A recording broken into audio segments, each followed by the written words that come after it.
On behalf of the Fox Valley Association Committee on Ministry, I'm here to report that Rix Thorsell has completed his 2 years as a member of discernment and all the requirements of that process. Rix has presented the committee with all the materials asked of him for a pre-ecclesiastical interview with the committee, including letters of reference, a sermon, a draft UCC profile, as well as his ordination paper, which you now also have had the opportunity to read. The committee has examined him on these materials, observed the qualities and marks for ministry in his personality and performance in ministry, and voted unanimously to recommend him for this ecclesiastical council. We therefore do indeed present Rix Thorsell to you as a candidate for ordination and declare that his credentials as such a candidate are in order. Thank you. And we actually need a motion there to accept the report of, accept the report of the Committee on Ministry, declaring Rix's credentials satisfactory and to proceed with the examination. Is there a motion? Yes, all right. And a second? Okay, all those in favor say aye. Opposed, same. Abstentions? All right. Just before we get started, let me remind you that, just to let you know the process, after we examine, he's introduced, he'll make a statement. We'll have about 30 minutes for questions, if needed. And then afterward, we're going to ask Rix and any of the guests to leave and to go into the other room, so we'll have a time of deliberation. And then ballots will be presented for the delegates to vote yes. This person we feel is ready for ordination, that not yet, we think that they may need more work in whatever area, or no, you do not think they're ready. At this point, Seth, would you please come up? Reverend Seth Carey.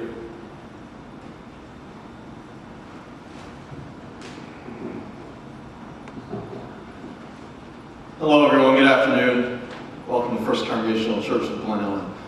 It's my distinct pleasure and honor today to introduce each of our candidates in turn.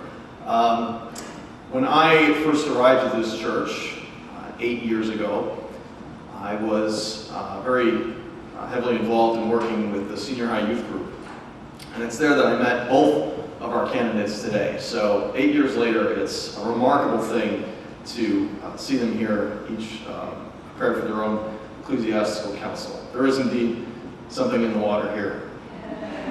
So first, I'd like to introduce Rix Thorsell, our first candidate to be examined today, a man of broad shoulders and a broader mind. Rix has been involved in leadership in this church ever since he was a boy. As long as I've been here, he's been, and I know many years before that, he was working to assist with leadership of our Christmas Eve services. He was very active in youth groups. He served as a summer intern here at this church while he was in college at Drake University.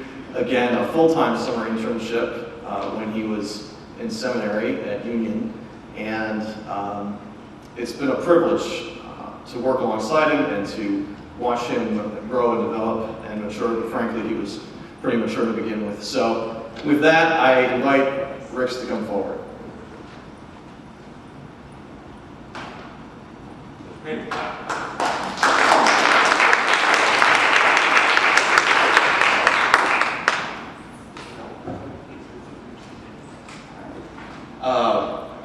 Well, after 18 years being involved in the various aspects of church life here at First Congregational, it's a very odd feeling for me to be standing here before all of you today. This has been a very unexpected and winding journey the past decade in particular, and I'm very excited to entertaining all of your questions and trying to answer them as best as my seminary education, my experience in the world will allow me to. So with that, thank you all for coming today, and I look forward to engaging you in dialogue. At this point, if you have a question, if you just raise your hand, Jonathan does have a handheld mic. He'll be bringing it around. Just if you'll introduce yourself, give your name beforehand, and then let the grilling begin.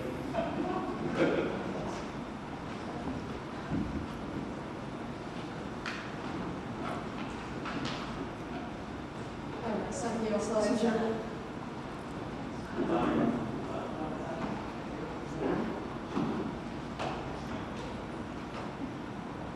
Beth? Very good. It's me. Hello? Okay. I'm Gail Schlesinger. I'm from the First Congregation of Geneva. And I was looking in your paper. There's something here. I like the statement that said that, page 4, that Jesus is the best reflection of a perfect union between humans and God as we've ever seen. I think that's great. I love it. In the statement before that, you talk about Christ's divinity shown as humankind's ability to reconcile ourselves with God. Can you explain the concept of reconciling with God? So, this is something that it's something that I've been searching to try and understand myself, in my time in seminary. And once I started entertaining the idea of ministry as a vocation, what is because as human beings, we experience all of these emotions of pain and suffering, and we fall ourselves. We come up short in the sort of goals and aspirations that we try to achieve and the things that we're told to be good people. And I've thought about why that constantly seems to be the theme in, my life personally, but talking with a lot of other people, the same theme that they experience time after time. To reconcile, for me, has come to mean understanding that God is, in our initial understanding, is beyond us. God is something that we cannot fully grasp or articulate or confine in a box. And yet, at the same time, we're told the story of this magnificent creation, that God loved us so much that not only He created us, but when He saw that we had fallen and that we had come up short in what we had been intending to do, He sent Jesus Christ down to remind us that God can be present in our lives. And this was shown throughout the ministry and miracles of Jesus. But more than that, the fact that we are fallible, fallen human beings, God understands that. God recognizes that this is who we are. This is our nature. And yet, in spite of all that, in spite of the fact that these same sort of demons that we experience day after day were the same ones that crucified Jesus, He still rose. He still came back. He still ended up conquering these larger-than-life forces with a power that is beyond anything that we can imagine. So, to be reconciled is to try to get closer to understanding this all-encompassing love that God has for us and attempt to live into the call that God has.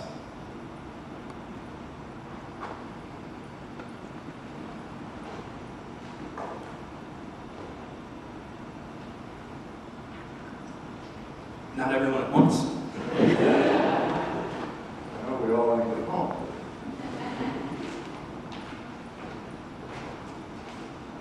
Yes, my name is Bob Stott. I'm a retired pastor and a member of this congregation, and there is something in the water. Rix, I was struck by several things in your paper, not the least of which was what I thought was a very heartfelt reflection on your experience in clinical pastoral education and CPE. One of the things that struck me most is I have the privilege of offering a workshop to our summer interns here on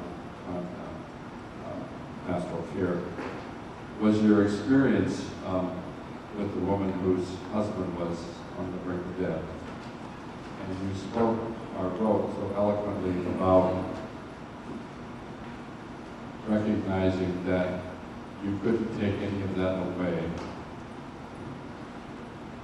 but that you could let her know that she was not alone. The ministry of presence is incredibly important. Can you reflect on that for us?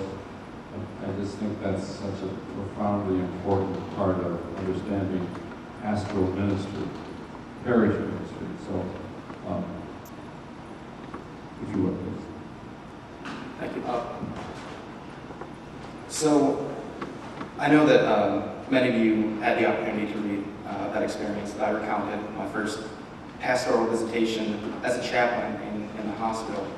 And I had come into chaplaincy thinking that I would learn the ways of how to be the perfect person to take away people's pain, to make them feel happy again, to revitalize their soul, get all these awesome tools that I could take into ministry. After the first couple of weeks, I realized that was not the case at all. And after repeated failures of trying to give this encouraging support in ways that I guess I had thought could help people, but in fact it was taking away emotions that they were experiencing. It was not allowing them to be genuinely present in the moment. It was making them be something other than who they were. And for me, that experience transcends not just hospital chaplaincy, but the rest of the experience in ministry as a whole, that people come as they are. They don't always have to be happy, they don't always have to be excited, they don't always have to be, in a state of praise. And it's not the minister's job to turn it into that. When people are suffering, when people are experiencing horrible events in their lives, the thing that I found that I can offer is simply to be present and to have an open mind and to let them know that they're loved, not just by me, not just by their family or friends, but by God and by Jesus. Whether or not that does anything in the moment, I'm not one to say, but I think that simply allowing that presence, to know that there's somebody there to walk with them, is the biggest thing that I learned in chaplaincy that I will definitely be able to transition and carry into my ministry.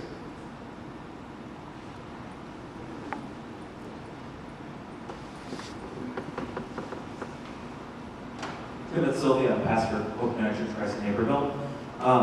Seeing that there have been 3 references to the water here, I see that as a bit of a sign to talk about water.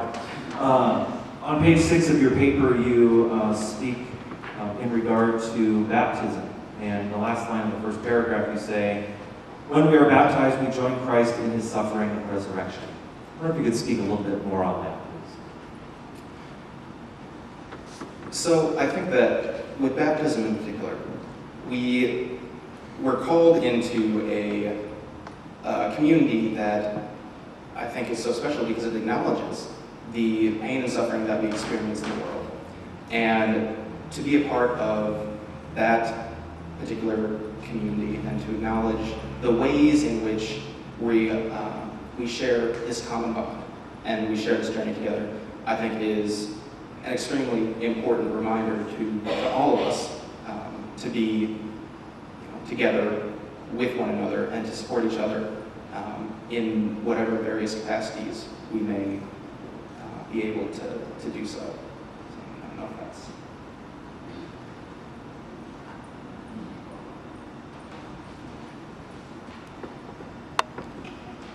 Rix, just going back to your CPE experience, did you experience people of other faiths in that experience?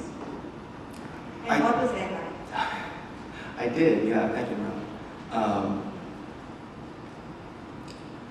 So New York Presbyterian Hospital is a very demographically diverse population.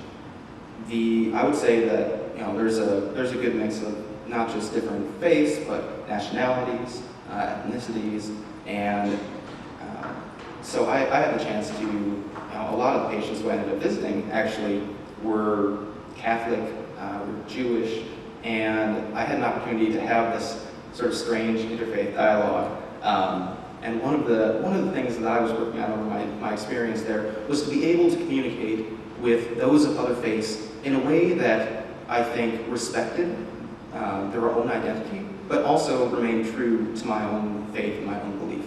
And in this sort of struggle and in this sort of tension, I found that there were a lot of similarities, and I think a lot of those come back to the same sort of things that we all experience, the pain, the loss, the suffering, and the connection that we all strive to have, the relationship with one another that we attempt to create, and just the acknowledgement that we are loved by one another. And so the chance to engage with that and experience that firsthand certainly opened my perspective into interfaith dialogue, and that's something that I really appreciate.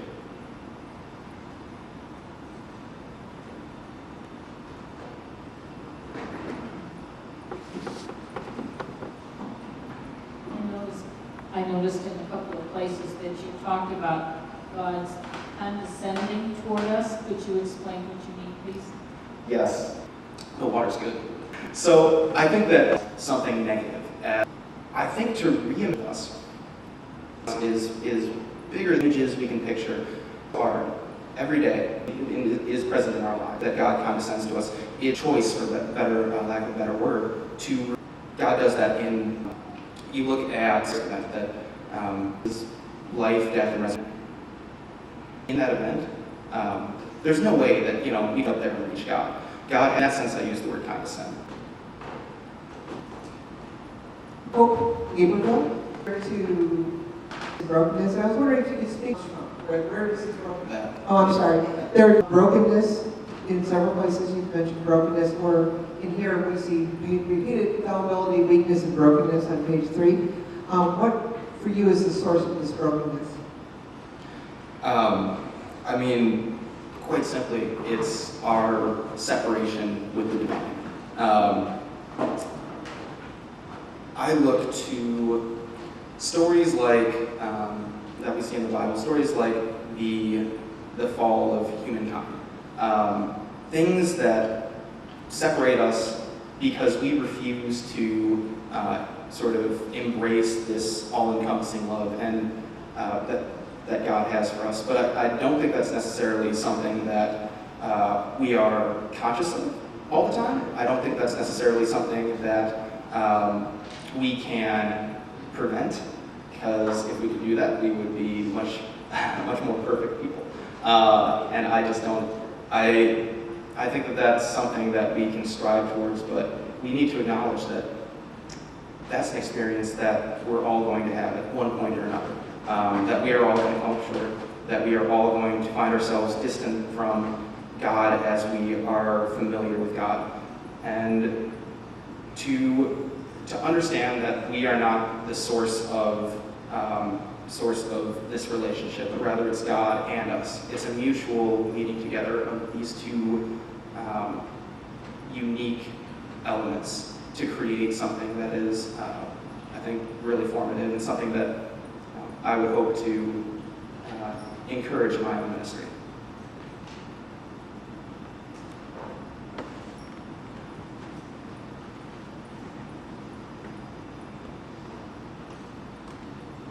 When you spoke about your experiences, unless I missed something, you seem each time to refer to experience that you had here, including your internship.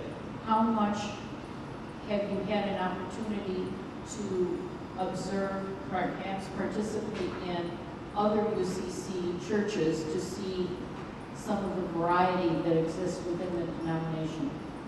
Yeah, actually, another really formative experience, my seminary internship actually was back in Brooklyn. And I worked with this UCC church called Greenpoint Reformed Church to create and develop a Sunday school program. And the opportunity to explore this very different kind of congregation than First Congregational. I was used to a very suburban setting, a very particular way about worshiping and experiencing God and experiencing the presence of others. The chance to go to New York and to work at Greenpoint Reformed Church for 2 years, much smaller, significantly smaller, very tiny space. And the way that people went about experiencing God was also very unique. There was a lot more, I mean, this isn't necessarily urban specific, but there was a lot more emphasis on music, on art. But there was also, you had to take into consideration the things that people had to experience outside of their church setting. The way that they raised their children, how they sent them to school, how they found jobs, how they commuted, all of these different elements.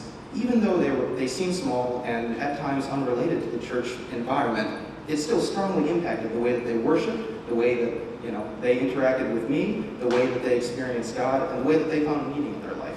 So to have a chance to see this pretty wealthy suburban Midwestern church, and then go work at a very small urban church setting was a really good experience, and one that I appreciated the elements of both. So.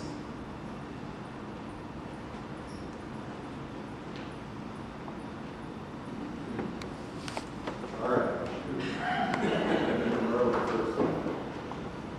Can you give us just one example of how different it was at Brooklyn Church? Yes. Every week, they actually had a band. They had a instrumental section of 6 people who played anywhere from like the oboe to just a very, I'm not a musically inclined person, so a very odd array of music and instruments for me.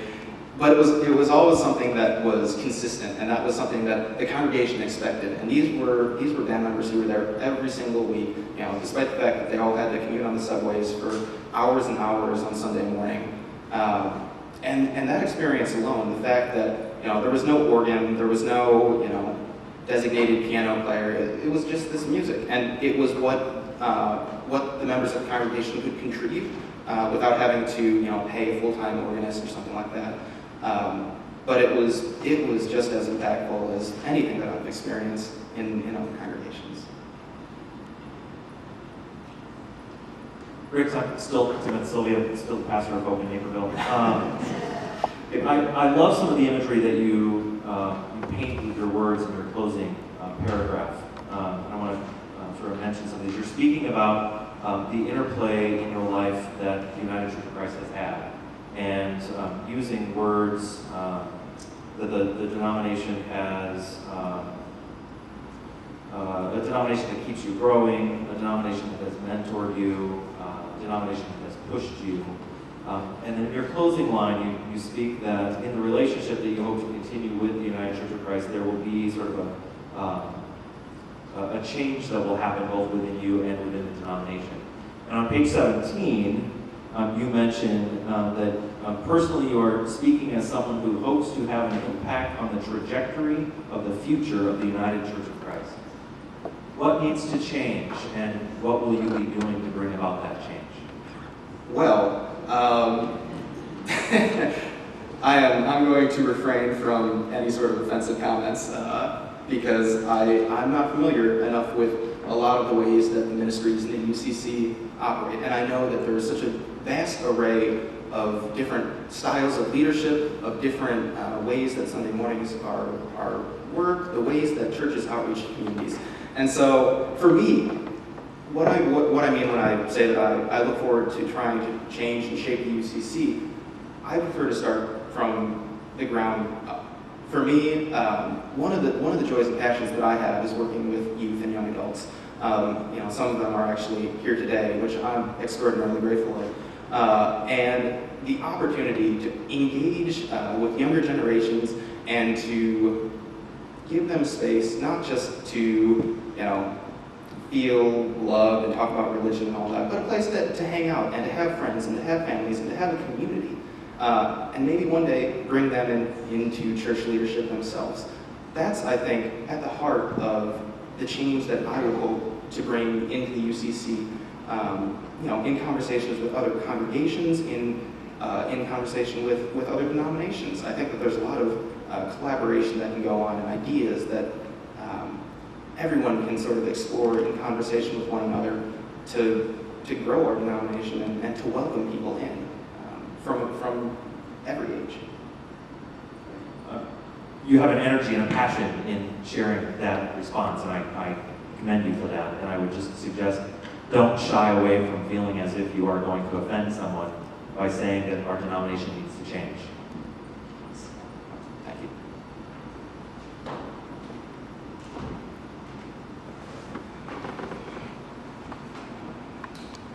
Matt Millett, St. John, Naperville.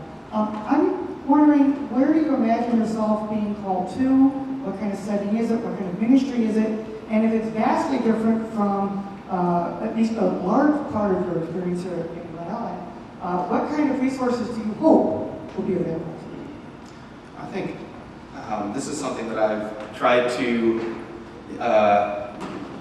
for lack of a better word, discern in the past couple of months as I finished up seminary and I look towards the future. As I mentioned, a lot of my passion lies with working with youth and young adults, and I think that's where I have most familiarity. Growing up, having sat as a mentor from a very young age, and having the opportunity to go on work camps, mission trips, run vacation Bible school, has been so ingrained in the way that I operate as a pastoral presence that would be my initial jumping off point. I would hope to find a congregation that would allow me to not just have the opportunity to work and engage with younger generations, but the opportunity to use a lot of the creativity and this vast array of various experiences that I've had from being at various locations over the past half decade, and to take in the ideas and programs that the local church that I'm looking at does, and to create this unique fusion. I think that really excites me.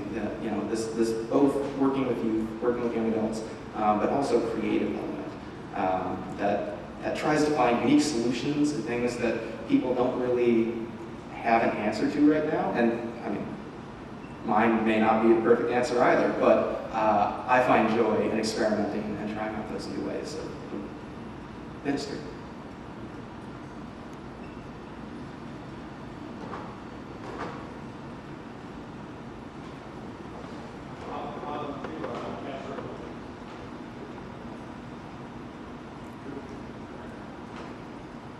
Bob Monfreever, I'm the pastor of Lionsville Congregation Church in Union Park. You talk about your experience when you were younger, coming in here and occasionally yelling at God and arguing and begging. And I'm just curious, do you still do that? How do you nurture your spiritual life these days? Oh man, if God's keeping tally, I'm in trouble. I still engage God as someone who can take these intense emotions that I'm feeling and be okay with that. I see God as a presence who not just is perpetually with me and around me, but also someone who when I need to actually say something and when I need to actually just get something off of my chest, I know and I'm comforted by my own experience that there is a presence out there that can absorb that is truly listening when it seems like no one else is. And you have ways of listening to God? I do. I pray quite a bit. I don't necessarily believe that there is this cause and effect relationship where we pray for something and we get it. I do think that there are things that we yearn for in our hearts, and I've come to a place where my sort of begging and pleading is simply for understanding or strength or something to be able to move me from one point to another. And at times when I feel like I'm at my weakest, I rely on my sort of listening capacities when it comes to trying to understand what God is saying to me.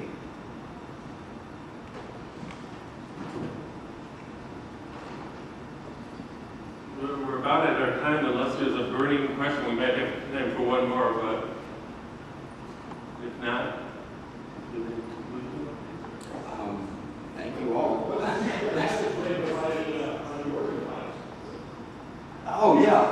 You know, that's one of those weird things that, yeah, I remember being, yeah, I don't know. I can't remember. Like, I tried, you know, retracing my steps, but I don't know where that, maybe it was up there or something. You can see the organs, but if you read my paper, you know it. Sorry for everyone who didn't. Don't try that shit. Yeah, okay. Thank you, Rex. Thank you for some questions, everybody. At this point, we would ask for a motion to suspend the examination so the council can be by itself to deliberate. Is there a motion? So moved. Second? All those in favor say aye. Opposed? Okay. Oh, at this point, we would ask any non-voting members, any guests, and Rix himself, if you.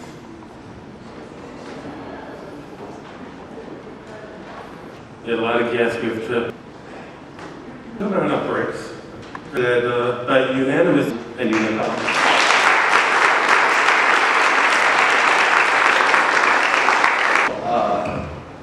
I know that, and I thank you for all this to with me through this person who I am to Seth, and to set expectations that I hope that I will live up to. So thank you all.